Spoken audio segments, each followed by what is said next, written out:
Hi everyone, this is Paul Tilley again. Today, this is part 2 of our discussion on the introduction of the law in Canada. In today's class, I'm going to talk about where laws come from. Government-made laws, in our democracy, we elect people to go and represent us in the various levels of government. There are two official levels of government in Canada.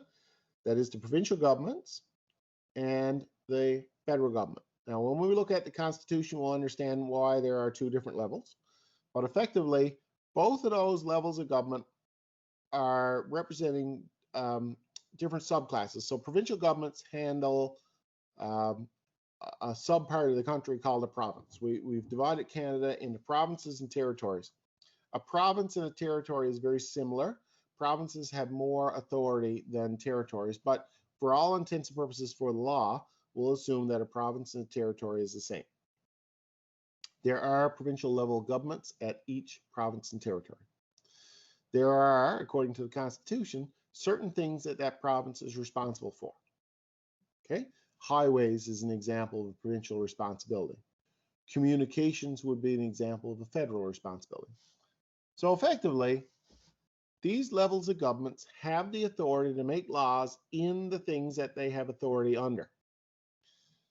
And so, government then has ultimate authority to make those laws, which is good because, again, our democracy is such that we elect these people to represent us. We want them to act on our will. So the laws are very much our will. So how does a government go about making a law? How does it do that? Well, the process is a complicated process. And it's purposely complicated because we want to make better laws. So the system to make a better law requires a lot of thought and a lot of time into it.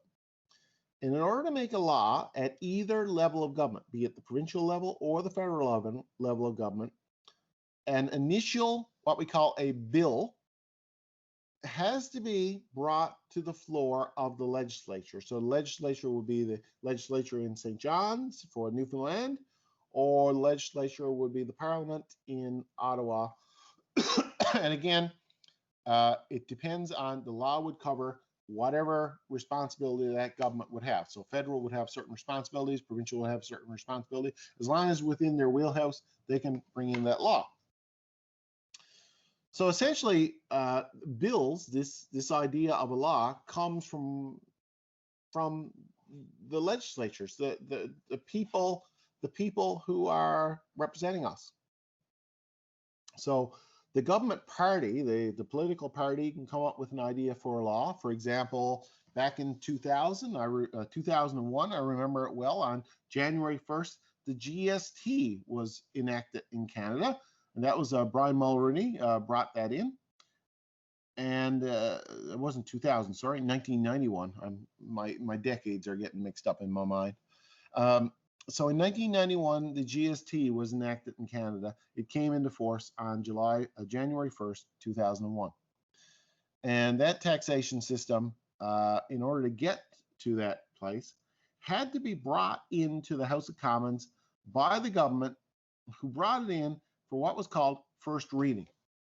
Now, first reading is nothing more than a piece of documentation that says to all the parliamentarians sat in the legislature, we plan to bring a piece of legislation to the floor of this House of Commons. Okay, I'll use the federal government as an example for this. Okay, so the Tory, the Progressive Conservative Party under Brian Mulroney back in 1989 brought forth this plan for a goods and services tax in Canada. So the very first reading is just effectively an announcement to say it's coming. So the members of the legislature, the 300 members in the parliament, will get a quick overview of what the plan is. Okay, we plan to bring in a piece of legislation that will allow us to provide taxation on value-added goods in this country. And that's effectively what first reading does. It just says to the legislators, we plan to do something. Now, what there's no real voting at that place at that point. It's just brought in, and you know, uh, people can sit and think about it. Now, the rules say that first reading is brought in, and that you cannot go on to what's called the second reading on the same day. Normally, it's a couple weeks. So effectively, what you're doing with the first reading is alerting the legislators to the fact that this rule is planning to be introduced and that they should start thinking about it and start thinking about what they'd like to see, or their potential objections to it, or their potential support of it. So time passes and a formal second reading is held. And in the second reading, it's usually 2 weeks, but the rules say it has to be at least 1 day, okay? But generally it's 2 weeks. The members of the legislature are introduced to the bill in a broader sense. In other words, they're given more than just a brief description. They're given the detail. Here's the mechanics of how this is planning to lay out. Some are going to read this and say, no way, this is stupid. We shouldn't be doing this. We shouldn't be taxing groceries, for example. Basic groceries should not be taxed because people who are poor in Canada can't afford it. And this is exactly what happened. So there is some degree of debate that goes on in the legislature in the second reading. So members will get time to lay out their concerns over this particular proposed law. So the bill is debated, and the Speaker of the House of Commons will lay out, okay, you can talk, you got 20 minutes, you got 10 minutes, you got whatever the time is. The Speaker decides that. And what we have is a full debate on the bill. And the bill will generally get a sense on the bill after that second reading. There will be probably changes made in it based on the debate. There will probably be some compromises made. Effectively, then, what's happening in that second reading is changes are made to it to make it better. If government can convince the whole legislature, the opposition parties would be part of that too, that this is a general good idea, or if the government is a majority and they have enough power to push it through themselves, it will go on to what's called a committee. So the second reading, it has to pass a vote there in the second meeting. The legislators will yay. There'll be an open vote, and effectively this will go on to a more dedicated analysis by what's called a committee. And a committee is a group of legislators, not everybody, but about 6 or 10 of them from the different political parties, that they get together in a separate room over a couple of weeks, might be even more than a couple of weeks, and they'll have guest speakers come in that they invite in, they'll have experts come in, and what they'll attempt to do in this is to make the bill better. They'll make changes to the bill based on what was brought up in the House of Commons in the debate.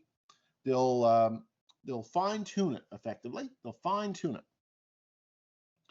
Once the committee is finished with it, the committee will then say, we're prepared. They'll make an announcement to the House of Commons to say, we're prepared to bring this back to the Commons for a third and final vote in its revised format. So the third reading, then, it gets reintroduced in its full state. And at this time, most people have had a chance to talk about it. Most of the changes that were suggested will have been discussed. Some will be made, some will be ignored. But effectively, the bill is pretty polished up by the time it hits the third time on the House floor. And at that point, there is another vote. And again, focused on the bill, there is a vote. And if the bill passes at the third reading, then the bill is well on its way to becoming a law. It is not a law until it clears the House of Commons, okay, that original place. Now we get into a little bit of diversion depending on where we are. In the House of Commons, there is a second level of legislators called the Senate. Now, the Senate is often called the chamber of sober second thought. And effectively, the Senate is made up of a bunch of old fuddy-duddies. Generally, they're fuddy-duddies because they are appointed by government. And they represent people who are, I'll call it fairly well-to-do. They might have been noted in the industry. They might have been noted in politics. Usually, they're political appointees. But the fact of the matter is the Senate, very similar to the House of Commons, is made up of members from different political parties. And it's called the second house. It's also called the red chamber because there's a red carpet inside it. And it reviews the bill almost identically to the way that it was done in Parliament. And most times the chamber rubber stamps things because the chamber probably has, very little to add to it. There has been occasions where the Senate has rejected bills and sent them back. These are usually very controversial ones. But as a general rule, the Senate just rubber stamps it. It's a holdover, the Senate is. Once it leaves the Senate, then it goes off to the Lieutenant Governor. Now, the Governor General, I should say, the Governor General at the federal level. The Governor General, who in our case in Canada is Julie Payette, is the Queen's representative here in Canada because the Queen of England is the head of state in Canada. Ultimately, the Queen approves anything that happens. Okay? The way our system is set up. Now, the Queen can theoretically turn it down, but the Queen won't do that. The Queen doesn't do that. The Queen is a figurehead position and just a holdover from years past. So the Queen, the Governor General the Governor General will represent the Queen here in Canada. The Governor General will sign off on the legislation, and then that legislation gets published in something called the Canada Gazette, and then it becomes the law. So as you can see, a piece of legislation, before it's ever enacted in Canada, has to jump through many hoops. 3 readings in the House. It has to go through the Senate, and then it has to get signed off by the Queen's representative. The same, almost the identical situation happens here in the provinces. So I'll just say Newfoundland, but it could be either province. There's a first, second, and third reading, identical, but there's no Senate in the provincial legislatures. So once it passes the House of the legislature, it goes off to the Lieutenant Governor, in this case is Judy Foote, who is the Queen's representative here in Newfoundland. And Judy Foote signs it off, and it becomes law. Now, a lot of people, that's called, the word I've used in here is royal assent. Royal assent is the Governor General or the Lieutenant Governor, depending if it's a federal or provincial. It's the Queen's designate.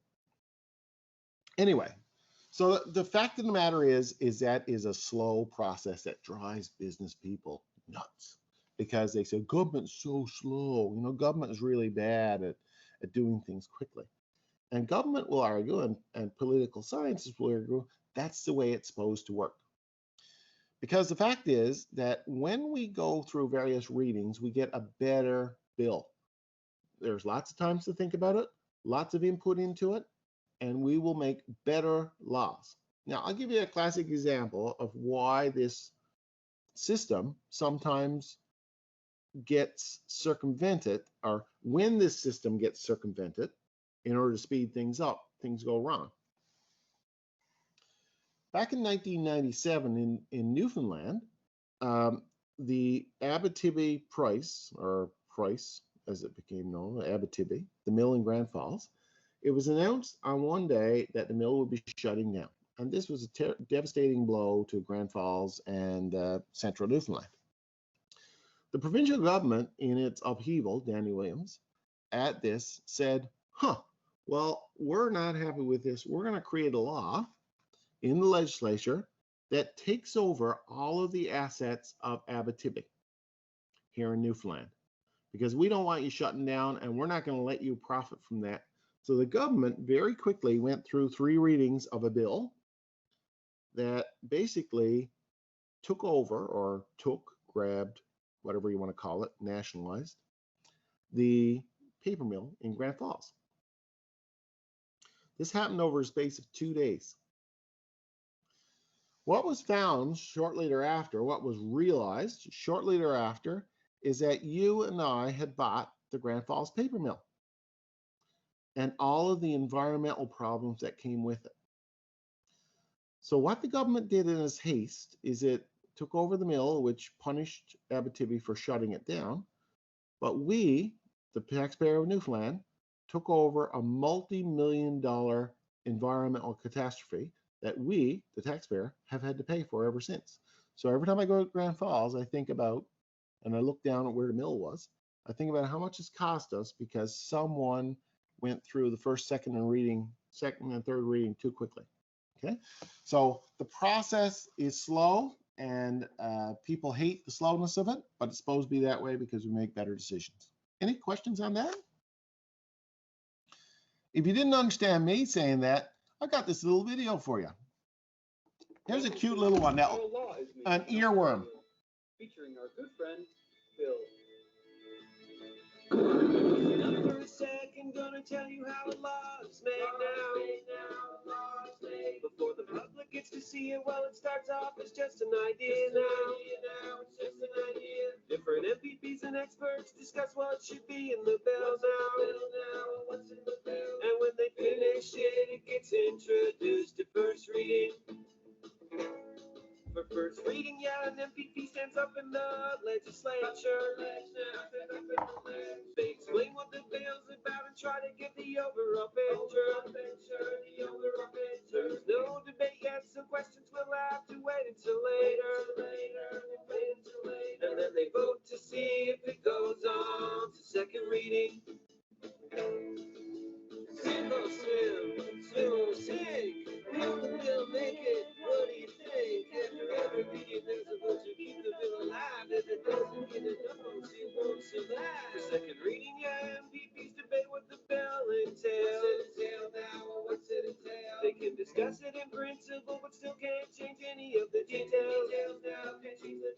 But they can stand up and speak about why the bill should pass or fail. And now they vote to see if it goes on to a parliamentary committee. At the committee level, yeah, MPPs look at the bill in every which way.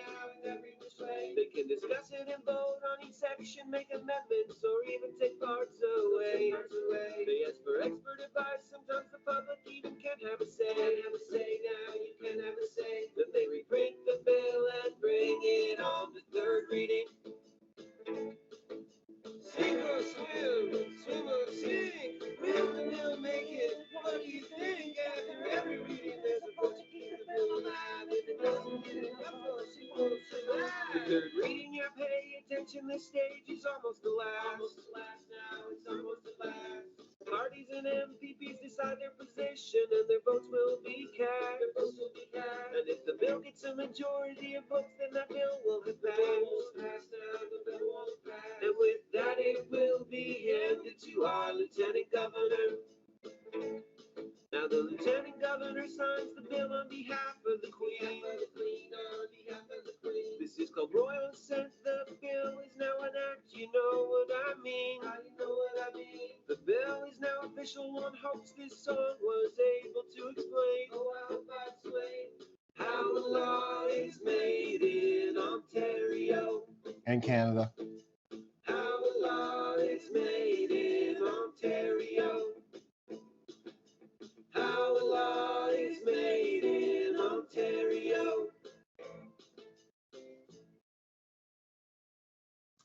So that's the government, okay? The government can make rules. That's the process of how it happens. But we're not only the government can make rules. Rules originate from government, but revision of those rules or additional rules that are based on those government-laid rules, fine-tuning I'll call it, comes out of the court system. And when we think about the court system is a bunch of unelected judges, okay? These people are highly trained legal professionals who are tasked with reviewing cases and making judgments on those cases that can influence how laws are interpreted. So they have a very important role, and it is one of the key roles within our constitutional setup. So, as I said, in our common law system, those rules and how those rules are applied are based on a system called stare decisis, which literally translates into to stand by decided matters. In other words, we will look back at previous court decisions, and those previous court decisions will influence future court decisions in order to breed consistency. So under the doctrine of stare decisis, the decision of a higher court within the same provincial jurisdiction acts as a binding authority on a lower court. Now, the level of the court is important. Even though we haven't talked about court levels yet, the original court can be overruled by a higher level court. Okay, so this allows predictability in our system so that we know generally if there was a ruling made similar in the past, that same ruling will be made in the future. That provides some degree of flexibility, some degree of rigidity in our system that makes it predictable. The problem with that is it does not allow for easy changes. Now, I'm just going to take you out. I'm not sure. That's not going to work. Yeah. Just bear with me. Okay. I'm going to take you out now to the CanLII website. The process of stare decisis has become so much easier over the last little while because a lot of court cases have been digitized into this database. And if you're a judge, you're given a set of circumstances, arguments, and you will go and look at this website to find previous court cases that have happened similar to this. Okay, so we can search by a document. We can search by a bunch of things, the document itself, the cases, so on. We got lots of various things, but let's assume we just want to think about a court case that occurred on hearing impairment.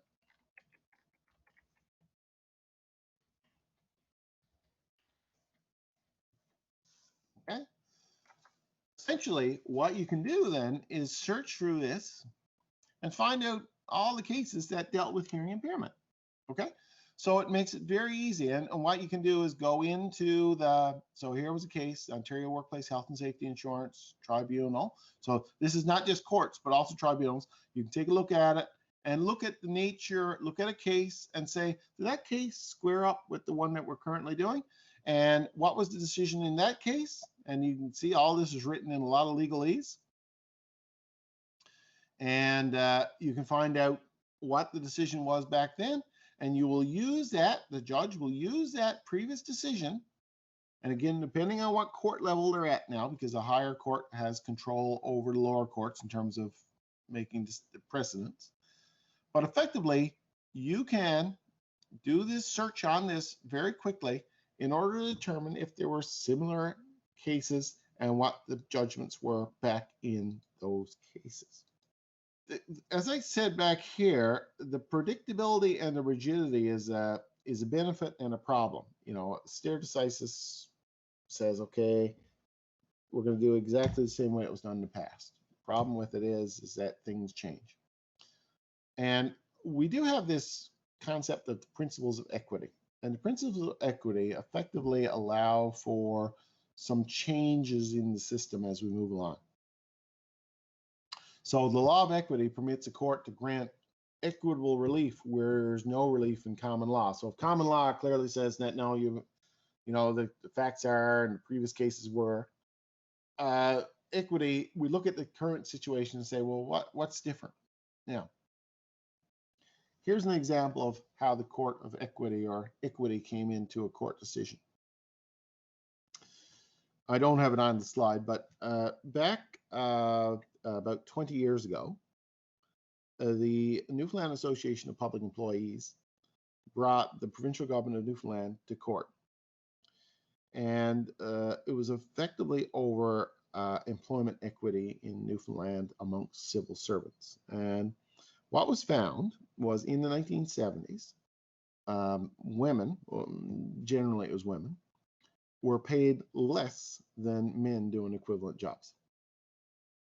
When NAPE found this out, they said, that's not fair. We are going to take the provincial government to court and sue for the difference. So effectively, we want to seek redress for all the women who were underpaid in the 1970s. We want some compensation for them now because that was unethical, illegal, and absolutely unacceptable. They brought it to court, and effectively it worked its way up to the Supreme Court of Canada. Because again, as I mentioned the other day, the Supreme Court of Canada only handles cases that have national implications. So this case certainly had national implications because what it really talked about was equity in the workplace, and should women and men doing similar work be paid the same amount? And the Constitution clearly lays out and says, no, you're not allowed to discriminate on the basis of sex. So the Supreme Court of Canada did an interesting thing. It ruled in favor of NAPE. It ruled in favor of NAPE, and it ruled in favor of the women workers. However, at that time, it might have been 1987. Again, my decades might be a little off here, but the fact of the matter is that case was decided by the Supreme Court of Canada in favor of the workers. However, it had a big caveat there based on equity, and that is the provincial government at the time was skint, just like it is right now, no money. And if the court forced the province to pay that money at that point in time, it would have bankrupted the province. So what the court said is that even though it was illegal and that the province really did owe that money to those workers, the court said, no, the province doesn't have to do it because the province is not in a financial state right now to be able to pay those workers. Now, that obviously outraged a lot of workers, but it certainly breathes a sigh of relief for the province. Now, what's happened on that since? Well, over the last 20 years, the provincial government has made good on that case. When we were fairly well off and we became a half province because the price of oil was high and we did well with our oil revenues, the provincial government and NAPE reached an agreement, and workers across the province, even their families, because some of the people had died, were compensated for the difference, and that situation has been redressed right now. But the court case in terms of equity said, yeah, workers, you're right, but in the meantime, it also granted some reprieve to the province. In order to have some basis of which our system works, and it's like a foundation, the foundation on which government works and the foundation on which the courts work is the supreme law in Canada. And every nation tends to have this supreme law wrapped up in something called a constitution. Now, a constitution is a very broad document, and it effectively outlines how the state is organized. And it also states, in the case of Canada, what individual rights are, guaranteed rights. So Canada really has two pieces of legislation that are critical to the law and critical to how business law particularly operates. The first deals with an act that was put together in 1867 called the BNA Act, or British North American Act, and that was the act that formed Canada into a country. If we look at the Constitution Act, here is the Justice Canada website, and you can see the Constitution Act of 1867 broken down here. Okay, I don't need to get into the nitty-gritty bit, but one of the things that you'll notice is that the Constitution Act 1867 really only includes 4 provinces: Quebec, Ontario, Nova Scotia, and New Brunswick. Upper Canada and Lower Canada it was called, if you remember your history. But effectively, those were the original sign-ons to the Constitution back in 1867. That was the original Canada, the 4 provinces. Other provinces have joined since. So the West came in the early 1900s, and PEI came in, and again in the early 1900s, and 1949, Newfoundland joined the Confederation. But what I wanted to show you here was effectively how the government is set up. Okay, so what we got is, for example, union. It will say that, okay, this is the declaration of the fact that the 4 provinces have joined together to form one Dominion. It's called the Dominion of Canada, and it outlines that. It also outlines things like executive power. The executive government and authority of and over Canada is hereby declared to be continued vested in the Queen. So the Queen is still the head of state. It goes on to talk about all power, authorities, and functions which under the Act of Parliament of Great Britain or Parliament of the United Kingdom power. So, here's the Parliament of Great Britain noted, because this original act was an act of the Parliament of Britain, which lays out the various holders. It goes on to talk about how government is set up. Here's our 4 provinces. We have a Senate and how senators are picked. How many senators per provinces. The idea of a Senate, the Senate was designed to get around the problem of the fact that there wasn't equal populations in all the provinces. So what the Senate was supposed to do, the second tier of government at the federal level, was to kind of balance out the power so that not the populous province didn't have all the power. It was kind of to moderate that power. That was the whole idea of the Senate. Talks about how the House of Commons is arranged, how many seats. So for example, this is the revised version of it. When it included Newfoundland, the House of Commons shall, subject to the provisions of the Act, consist of 308 members. That keeps changing. It's much higher than that now. But effectively, it lays out what the key thing is: how many from each province. Ontario, 75, Quebec, 75, 106 for Ontario, 75 for Quebec, and so on. It will lay that out. 7 for Newfoundland. PEI got a really good deal in Confederation. They got 4 members of Parliament, which is proportionately much higher than any other province. So this lays this out. So you can see that. We also, in the Constitution, lays out in terms of how votes happen and what things are voted on, how royal assent, the process it just went through. It will also outline the responsibilities of the various levels of government. So in terms of what provinces are responsible for, what federal government is responsible for, powers of Parliament.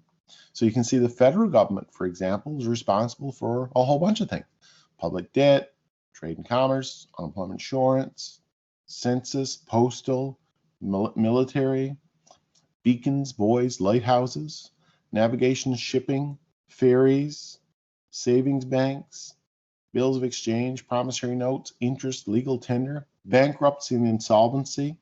That's important from a business point of view, because if you go bankrupt, that's a federal responsibility and you would go to federal court for it. Marriage and divorce, again, federal. So effectively, what it does is it clearly lays out what the responsibilities of the various levels of governments are. And the way it works is the federal government has been deemed to do this, and generally anything that's left over goes to the provinces. That's how it works. So if it's not specifically laid out as federal, it is considered as provincial. And this has caused some grief in the court system, or the court system has been asked to rule on this, because things like labor weren't exactly laid out in the Constitution. It doesn't blatantly say there what labor is, who's responsible for labor in Canada. And a very famous court decision that came in the mid-1920s determined that labor was indeed a function of the provincial governments, which means that we have the labor laws in Canada are provincials. So we got 13 jurisdictions of labor laws in Canada plus the federal. Federal would be responsible, their labor laws would be responsible for only federally regulated employees. So this kind of creates this jurisdictional concerns that we have in Canada that has appeared in court many times. Who's responsible for what? So that's what that Constitution does. That's what that generally handles. The fact of the matter is that the Constitution did reside in Britain, and what we as a country were concerned about was that we're a country in and of ourselves, but we don't even have our own Constitution. It's in a foreign country. It's in Britain. So in 1982, the federal government brought it back to Canada. And part and parcel with that is they made some additions to the Constitution, and this document right here called the Canadian Charter of Rights and Freedoms was an outcome of that. So the Constitution of 1982, the Constitution Act of 1982, brought in all of the things that were in the British North American Act, which I just showed you, which was the original Constitution of 1867, but it's added these very important things, and this has been critically important to business and critically important to workers in particular. And over the course of the last 40 years, it's received a lot of court rulings in order to determine the interpretation of this, okay? So I wanted to look at this fairly heavily this morning, just to talk about what the components are and how they relate to some of the issues that we see in business and some of the issues that we see in Canada going forward and for the last 40 years. Okay. The very first clause says that the Charter of Rights and Freedoms guarantees the rights and freedoms set out. And the critical words here are subject only to reasonable limits. Okay? So it's fine to have Charter of Rights and Freedoms, but can you put people in jail if you just say, well, everyone has a right? Well, the very first clause says that if there are reasonable limits as imposed by government and justified by the court system, then those laws, those rights can be limited. And so, you know, what is considered as reasonable? Well, laws that can be demonstrably justified in a free and democratic society. Right off the bat, that's general enough to be interpreted. So there have been several court cases, and what is meant by that? What does as demonstrated by a justifiable and free democratic society? Okay. The court case that I'm referring to deals with labor unions, and this was a real concern for labor when it was brought in, because if I as an individual have rights that are guaranteed by the Constitution and I am in a labor union, the labor union effectively is taking my rights to negotiate with my employer. I cannot go to my employer and say, I want a raise. I can't do that because I'm a member of a union, and the union determines that. So my rights have kind of been superseded by the unions. And if I look at the Constitution and that reasonably justified wasn't there, I could effectively eliminate unions in Canada. You know, that was a big concern for unions. So they brought that to court and they won on that. So unions can basically override a right of an individual because that's part of the justifiable under a free and democratic society. Fundamental freedoms. Okay, these are critical and they have been tested in court. Freedom of conscience and religion has been a key one. I'll come back to that. Freedom of thought, belief, opinion, expression, including freedom of press and media, freedom of peaceful assembly, and freedom of association. So we've got those bunch there. Okay. Freedom of conscience and religion. This is one that has come up with the RCMP 30 years ago. If I'm a Muslim and I wear if I wear a turban, for example, can the federal government, being an RCMP is an arm of the federal government, can they say to me that I'm not allowed to wear my turban? I have to wear an official hat, and that an official RCMP hat. So that ended up in court, and you can't wear a turban in the RCMP today because of that. Freedom of conscience and religion. Well, what if my conscience is I think that I should be allowed not to wear a seatbelt? Okay, it's against my conscience to wear a seatbelt. The rules say that I have to wear a seatbelt. Well, and that has been tested in court, and we've had a bunch of decisions. Really, there's no real clear cut on that, but we have to ask ourselves, what is more important, people's safety or their conscience? Religion, same thing. Numerous cases on that. And if my religion says that I'm not allowed to accept blood transfusions, and I have a baby that's dying and needs a blood transfusion, and I say no, I don't agree with that. Can the courts overrule? And again, they can, and that's been tested in court. Freedom of thought, belief, and opinion. Okay, and expression. What if I spout hate? Okay, what if I spout the fact that I hate a certain group? Okay, and I put that out on Twitter, and you say to me, well, that's not right. It offends you, for example.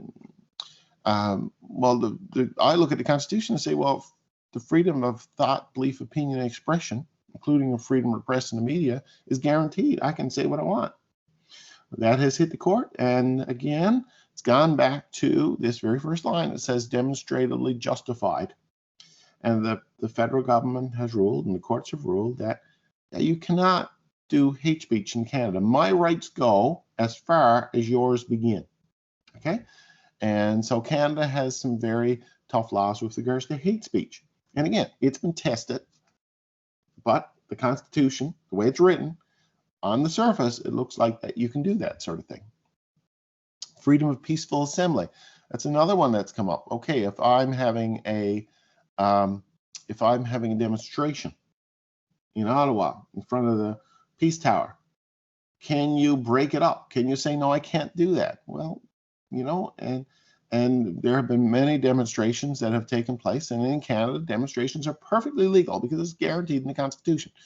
However, there have been occasions where that freedom of peaceful assembly has been questioned. For example, strikers. Strikers are having a peaceful assembly as a picket line. Well, at what point can the court step in and say you can't put a picket line there? Particularly picketing other companies. So, that's been in court. Freedom of association. It goes to that issue of unions.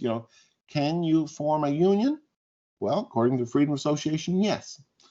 But what if I'm a manager? Managers are normally not allowed to be in a union. And that's hit the court.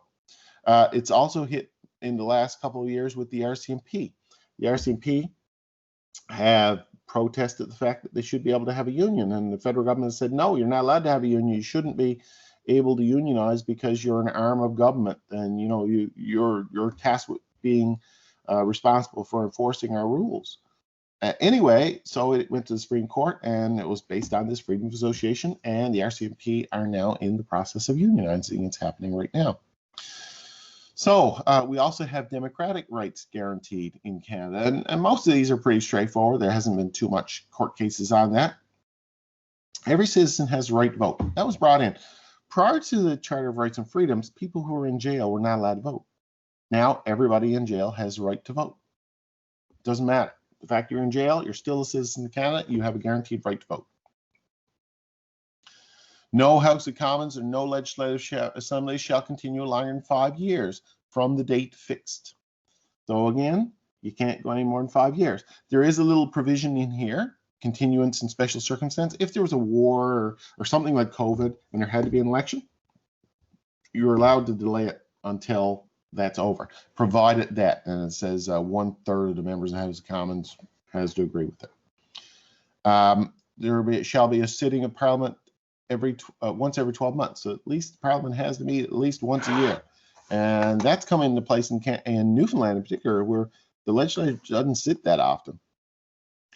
This one right here at the time, and even today, this issue of mobility rights, this was brought into the Constitution in 1982, thanks to Brian Peckford, who was Premier of Newfoundland at the time. And effectively, effectively, we're glad that mobility rights is there, because effectively what it says is you, as a citizen of Canada, can work anywhere in Canada. There's nothing wrong with you going to BC to get a job. No one can stop you from that. And so, some of the basic ones, every citizen has the right to remain or leave Canada or come into Canada. It doesn't matter. and in COVID situation, that holds because, you know, if we're locking our borders and you're a Canadian, you can still come back to Canada. Every citizen in Canada, every person of a status of permanent resident has a right to move and take up residence in any province of Canada, pursue, gain a livelihood in any province. So you can work anywhere in Canada. However, there is a limitation. As I say, that's what Newfoundland got put in. These rights are subject to the laws or practices of general application in force in the province, other than those that discriminate among persons primarily on the basis of the province of presence. Any laws providing reasonable residency requirements. So essentially what that means is that governments can, if it is reasonable, now defining reasonable, that's ended up in court. If it's reasonable, they can say you have to be a Newfoundlander, work in Newfoundland to do that job. And I'll show you, when we get to section 15, I'll show you there's more on that as we roll down through. Okay, affirmative action programs. This is one that has really created a lot of I call it debate in Canada since 1982. And affirmative action just means that people who were hard done by in the past, the idea is to make their situation more positive now. Okay. People who were hard done by in the past, largely women, for example. Women could not work in the RCMP, or women could not do, or women weren't allowed to. In the past, that was the case. The Constitution in 1982 did away with all that and said, no, can't do that. In fact, we have programs in Canada now that allow for more women to be brought in. The Canadian military, for example, if you're a woman, you have a much better chance of getting in the military because the military is largely dominated by men, and they want the military to reflect the rest of Canada. So if the military is, say, 4% women right now, and women represent 52% of the population, the goal is to get the military to 52% women. And there are programs in place. Now, okay, so I'd like to join the military. I go to the military and they say, you're not a woman, you can't come in. I say, well, that's discriminating. You know, if I look at the Constitution, that discriminates. You're saying I can't come in because I'm not a woman. But that is what's called an affirmative action program in order to redress past wrongs and to bring it up. So in Canada, these affirmative action programs are allowed. In the United States, not. Okay, so affirmative action in Canada is allowed. So it effectively it's a form of legalized or legitimized discrimination that is allowed in order to redress past wrongs. Legal rights, pretty straightforward: life, liberty, security of person. You know, and that has ended up in the court from a business point of view because, well, for a number of reasons. Let me just take it down through. Everyone has the right to life, liberty, and security as a person, and the right not to be deprived of, except in accordance with the principles of fundamental justice. Okay, so in other words, you could be put in jail if you did some wrong, but in the meantime, everybody has the right to life, liberty. Well, occupational health and safety has become very important, and the laws of it have become very strict in the last 40 years because of that. If I go to work for you, I still retain that right to life, liberty, and security of person, reasonable expectation of it. So if you have a particularly dangerous work site, you have to ensure that you do everything possible to make sure that my rights to life, liberty are retained. So it's been expensive for employers to ensure that was the case. Search and seizure. Everyone has the right to security against unreasonable search and seizure. Detention in a prison. Everyone has the right not to be arbitrarily trained or detained or imprisoned. And then it goes on to talk about arrest and detention. Everyone has the right on arrest or detention to be informed promptly, to retain or instruct counsel, and to have a validity of detention determined. Okay. From a business point of view, 7, 8, and 9 have been critical for shoplifting. Okay, stores and shoplifting.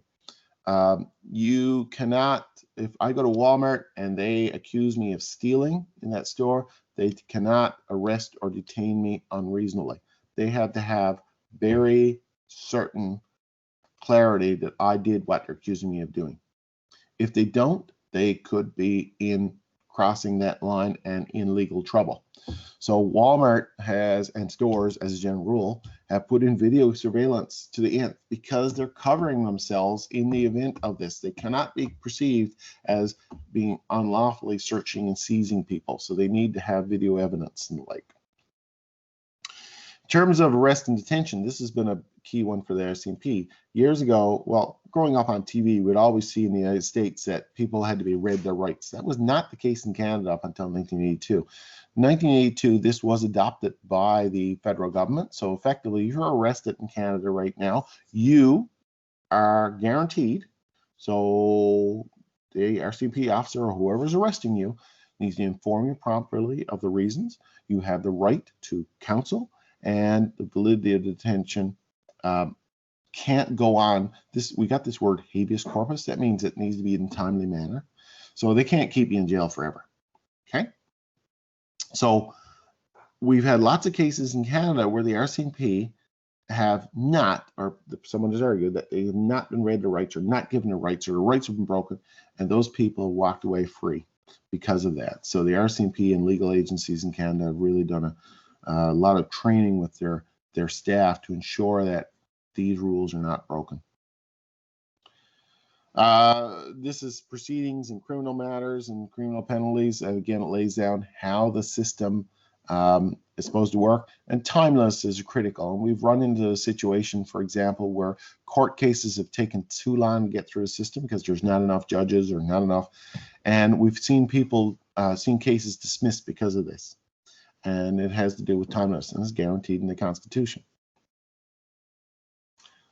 The critical one too from again Canada is this issue of equality rights, and equality rights relate to every individual in Canada, no matter what. Okay, and what does every individual in Canada, no matter what, encompass? Well, according to this, without discrimination based on race, national or ethnic origin, color, religion, sex, age, mental or physical disability. So again, that's a pretty broad category. So you cannot discriminate against anyone on these bases. Now, a very famous case was ruled with regards to alcoholism, and you were fired because you were an alcoholic. Well, alcoholism has been deemed a mental/physical disability. So you cannot fire someone because of alcoholism. It goes on to talk about affirmative action again, and that's a recurring theme. As I said up above, I'll mention it down below, and here it is. Subsection 1 does not preclude any law, program, or activity that has as its object the amelioration, the righting of past wrongs, that's a fancy word for the righting of past wrongs, of conditions of disadvantage for individuals or groups, including those disadvantaged by race and all of the categories that were laid out. So we can put affirmative action programs in to hire more women or hire more people of color or hire more people of we're allowed to do that. There's a section on official languages, and effectively there are two official languages in Canada, English and French. So people of another language, for example, if you are doing employment interviews and someone comes in and says, I don't understand English or French, I need you to do it in Arabic. There is no provision in the Constitution to make that happen. However, if they come in and they say they're French, there is a provision in the Constitution that says you have to do that. But that charter has had significant impact on business and significant impact on how businesses have operated, particularly from a point of view of human resources. So one of the things that the Constitution, the B&A Act, the original Constitution, 1867, does is it breaks the government into three specific branches. Okay, these three specific branches are the legislative branch, which consists of federal parliament and its provincial counterparts. So that's the bodies that make legislation, as I just talked about. Parliament of Canada, Government of Newfoundland and Labrador, and so on. We also have what's called a judicial branch, which is the courts, and that's both federal and level courts. So these kind of operate independent of one another, and one provides a check and balance for the other. Okay, that's the idea. The third branch is really a subpart. It's the executive branch, which includes the prime minister, the premiers of the provinces, cabinet ministers, and all the civil servants in the various governments. So this is what we call council. Oftentimes in legislation, you will say government in council. And that just means the executive branch. So the executive branch is in place so that we can make decisions more quickly, effectively. So in Canada, the theoretical head of the executive branch is the Queen. And so the aspect of government is often referred to as the Crown, not the TV show,